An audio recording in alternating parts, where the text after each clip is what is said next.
असलम खान और आप देख रहे हैं CNBC सिटी न्यूज़। मैं मौजूद हूँ कराची प्रेस क्लब पे, जहाँ पे आप देख सकते हैं मेरे अखब में इनको एक हफ्ता यहाँ पे बैठे हो चुके हैं और इनका कहना है कि एक पाकिस्तान और दो कानून जो कि नाकाबिले बर्दाश्त हैं, ये हम नहीं मानते।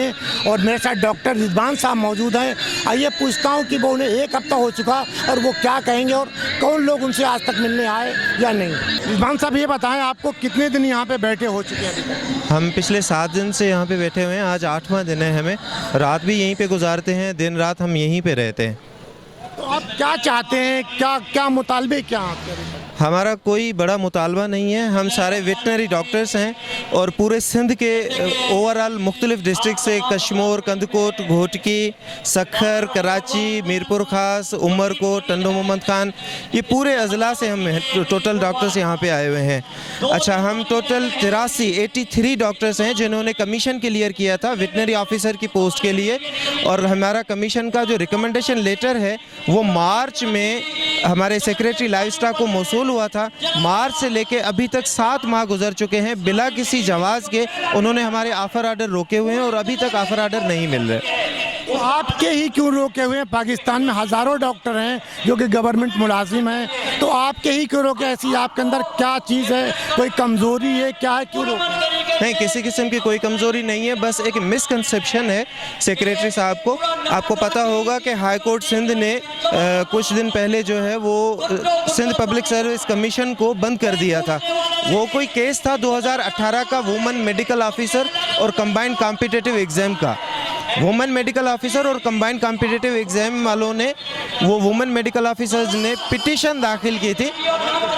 वुमेन मेडिकल ऑफिसर्स ने पिटीशन दाखिल की थी 4 लड़कियों ने कि हमारे जो टेस्ट हुआ है और इंटरव्यू हुआ है उसमें मेरिट नहीं हुई। वो उन 4 लड़कियों का लेडी डॉक्टर्स का इशू था। उस इशू पे जज साहब ने सिंध पब्लिक सर्विस कमीशन को बंद कर दिया था। अब वो सिंध पब्लिक सर्विस कमीशन का और वुमेन मेडिकल ऑफिसर और CCE ये केस था, उसका हमारे केस से या हमारी रिकॉर्ड से किसी किस्म का कोई ताल्लुक नहीं है। सेक्रेटरी साहब को ये लगता है कि चूँकि सिंध पब्लिक सर्विस कमीशन बंद है तो जब तक सुप्रीम कोर्ट डिसाइड ना करे, जब तक ये ऑफर ऑर्डर रोके रखेंगे और सुप्रीम कोर्ट के डिसाइड करने के बाद ऑफर ऑर्डर इशू करेंगे। अच्छा, आपके मुतालबे नहीं मानेंगे किसी भी वजह से, तो आपका आखिरी लाएअमल क्या होगा? कल हमारी यहीं पे प्रेस कॉन्फ्रेंस है और हम यहाँ पे बैठे हुए हैं Pakistan veterinary medical association Sindh के प्लेटफॉर्म से। Pakistan veterinary medical association Sindh और उसके अलावा सिंध वेटनरी डॉक्टर्स फोरम और प्रोग्रेसिव वेटनरी डॉक्टर्स फोरम, ये तीनों फोरम और हमारी जो प्रोफेशनल एसोसिएशन है, हम सब मिलकर कल एक प्रेस कॉन्फ्रेंस कर रहे हैं। और प्रेस कॉन्फ्रेंस के बाद भी अगर हमारा मसला हल नहीं होता तो वेडनेसडे के बाद हम पूरे सिंध को कॉल देंगे।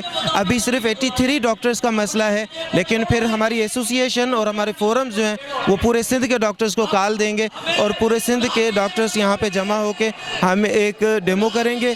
और अगर फिर भी हमारा इशू हल नहीं होता तो मजबूरन हमें यहाँ पे 5 दिन से 8 दिन से बैठे हुए हैं, कोई भी यहाँ पे नहीं आता तो मजबूरन हमें इनके दरवाजे पे जाना पड़ेगा और ये रेड जोन क्रॉस करना पड़ेगा।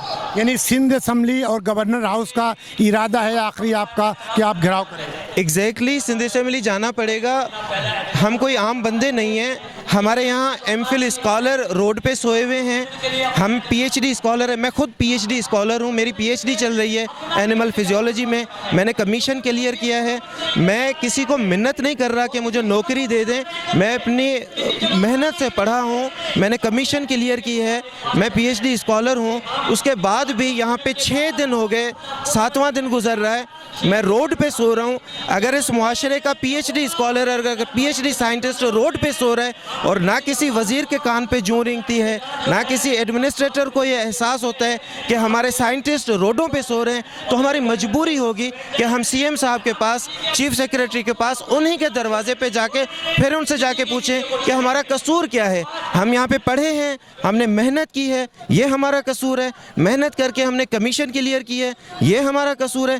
क्या कसूर है? अब हमें हमारा कसूर बता दें और फिर ये समझा दें कि आपको नहीं देना ऑर्डर, आप घर जाके सो जाएं। जी नाज़रीन, ये थे डॉक्टर रिजवान साहब जिनकी आपने गुफ्तगू सुनी और उन्होंने बिल्कुल क्लियर कहा कि मुझे आज 1 हफ़्ता हो चुका, कल हमारी प्रेस कॉन्फ्रेंस है, अगर मेरी बात नहीं सुनी गई तो आखिर हमें गवर्नर हाउस और सीएम हाउस का घेराव करना पड़ा, वो भी हम करेंगे। और हम इतनी तालीम हासिल करके पाकिस्तान में डॉक्टर बन रहे हैं तो हमें ये बताया जाए कि मेरा कसूर क्या है, मैंने क्या क्या क्या, मैं पाकिस्तानी नहीं हूँ, और क्या है कि हमें डॉक्टरों को इस तरीके से रोड पे आज 1 हफ़्ता हुआ बैठे हुए, किसी ने ये नहीं पूछा कि इतने पढ़े लिखे डॉक्टर जो कि डॉक्टर मसीहा होते हैं, एक इंसान की जान बचाते हैं, और आज वो खुद दर दर की ठोकरें खा रहे हैं, तो आप किसको इंसाफ देंगे। कैमरामैन सैयद आसिफ के साथ Aslam Khan, CNBC city news Karachi. इस वीडियो को लाइक करें, हमारे चैनल को सब्सक्राइब कर बेल आइकन जरूर प्रेस करें, हमारी न्यू वीडियो सबसे पहले देखें।